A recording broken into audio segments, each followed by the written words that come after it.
Hello everyone, welcome back to my YouTube channel. तो आज की वीडियो में मैं आपसे बात करने वाला हूं उड़ीसा पब्लिक सर्विस कमीशन की तरफ से जारी नोटिफिकेशन के बारे में। सो गाइस, ये है वो नोटिफिकेशन।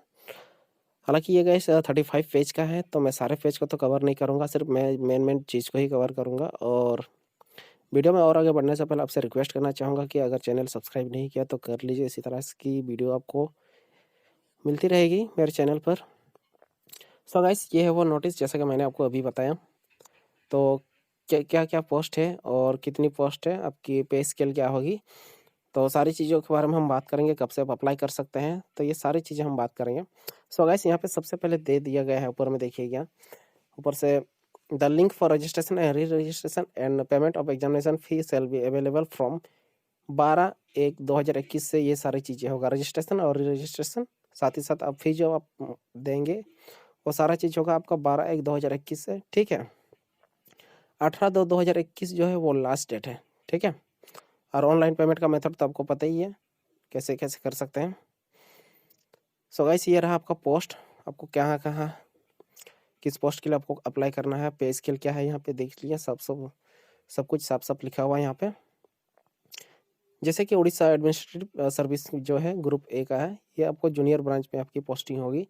यहाँ पे स्केल जो है करीब 56,000 रुपये का है। और उसी तरह से देखिए Orissa public service group A, इसमें भी जूनियर ब्रांच में आपकी पोस्टिंग, इसमें भी करीब 56,100 रुपये की सैलरी आपको मिलेगी। और जैसे कि ऊपर से आप नीचे देखिए उड़ीसा फाइनेंस सर्विस, इस पे ये भी ग्रुप ए में, इसमें भी करीब 56,000। ग्रुप बी जो है उड़ीसा कोऑपरेटिव सर्विस, इसमें करीब 44,900 रुपीज़ की सैलरी है। और उड़ीसा रेवेन्यू सर्विस, इसमें 44,900 की इसमें भी सैलरी है। और उसी तरह से same Orissa taxation and accounts में भी देखिए, अकाउंट सर्विस, इसमें भी वही सेम आपकी पे स्केल है। सो गाइस,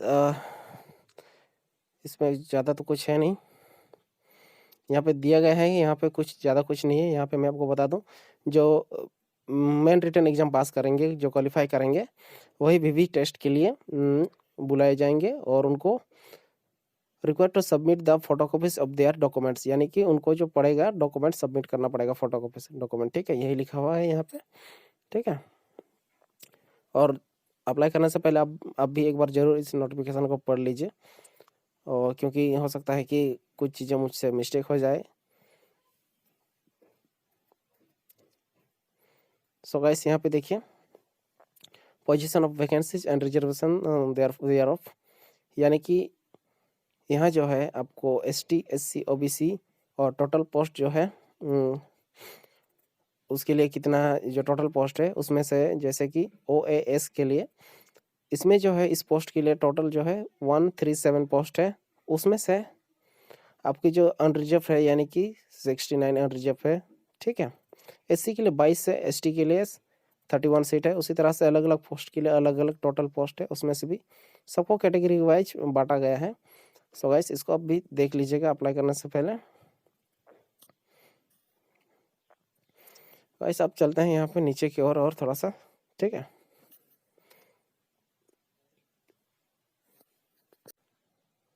दोस्तों आप बात करते हैं एलिजिबिलिटी की। एलिजिबिलिटी में देखिए सबसे पहले आप इंडियन सिटीजन होने चाहिए, तभी जाकर आप अप्लाई कर सकते हैं। यहाँ पे एज लिमिट जो है देखिए, आपकी 30 यानी 21 एज होनी चाहिए मिनिमम, और मैक्सिमम जो है 32 ईयर होनी चाहिए 1 जनवरी 2020 तक। ठीक है, ये जो कैलकुलेट किया जाएगा एज 21 और 32 1 जनवरी 2020 तक। ठीक है,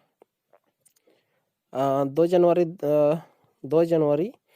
1988 ईयर से 1 जनवरी 1999 के बीच आपकी जन्म होनी चाहिए, तभी जाके आप 21 से लेके 32 के बीच आप आएंगे, आपका उम्र तब आपका आएगा। ठीक है,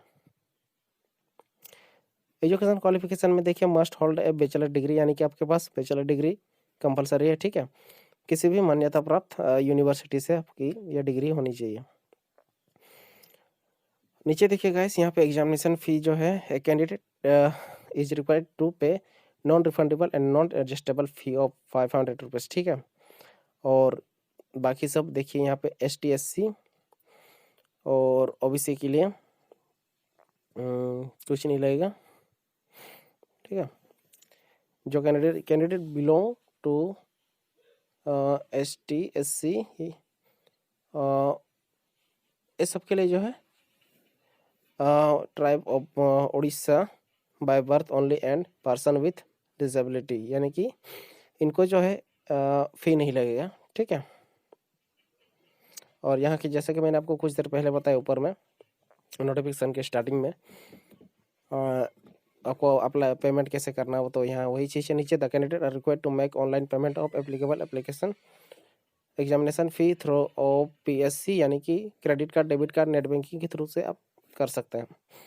अदर एलिजिबिलिटी कंडीशन में देखिए आपके पास जो है passed middle school examination with Odia as a language subject, ठीक है, या तो पास्ट HSC और equivalent examination with Odia as a medium of examination in non language subject, यानी कि ओडिया लैंग्वेज जो है मस्ट आपका सब्जेक्ट में कहीं ना कहीं इंक्लूडिंग होना चाहिए, तभी जाके आप इन सारी पोस्ट के लिए आप अप्लाई कर सकते हैं, ठीक है।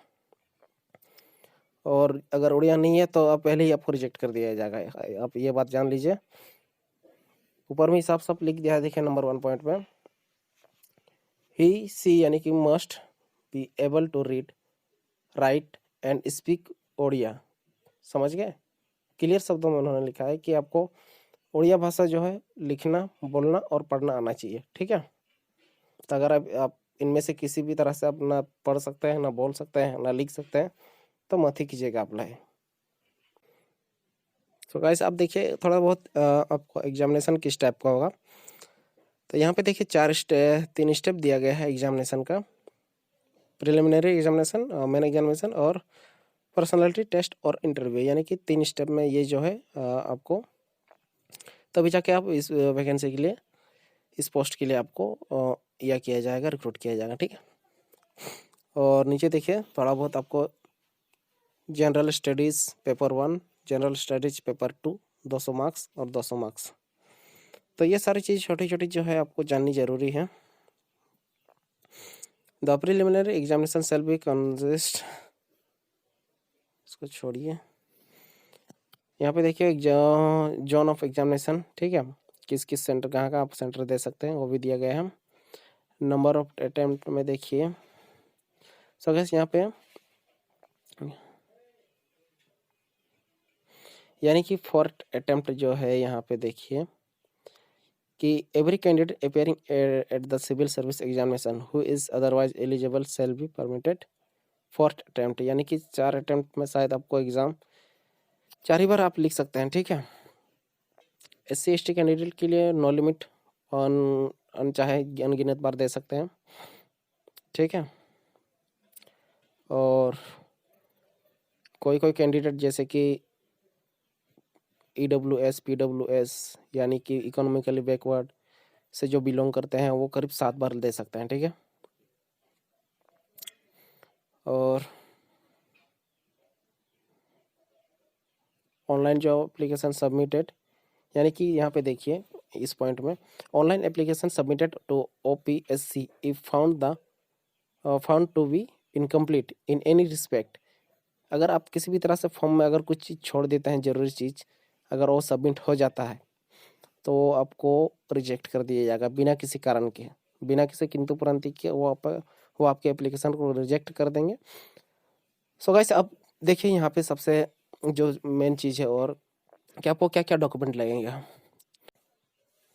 सो गाइस ये है आपका जो भी डॉक्यूमेंट्स आपको लगने वाले हैं, उसकी यहाँ पे देखिए पूरी पॉइंट दी गई है। HSSC इक्विवेलेंट सर्टिफिकेट जो आपकी एज डिक्लेरेशन को प्रूव करेगा। बैचलर डिग्री सर्टिफिकेट ये होनी चाहिए जो मेन को आप कह सकते हैं एजुकेशन क्वालिफिकेशन है। Certificate of any other higher qualification, ठीक है। Caste certificate, required Odia test pass certificate ये भी होना चाहिए। डिस्चार्ज सर्टिफिकेट, डिस्चार्ज जो सर्टिफिकेट है वो एक्स सर्विसमैन के लिए, ठीक है, उनके लिए है। परमानेंट डिसेबिलिटी सर्टिफिकेट, अगर किसी भी तरह की किसी पर्सन में अगर मान लीजिए कोई दोष आ गया है तो उनको वो सर्टिफिकेट भी देना होगा। स्पोर्ट सर्टिफिकेट ये भी ज़रूरी है, अगर कोई स्पोर्ट कोटा से रिलेटेड रखते हैं, स्पोर्ट कोटा का लाभ उठाना चाहते हैं तो आपको ये शो करना पड़ेगा, ठीक है।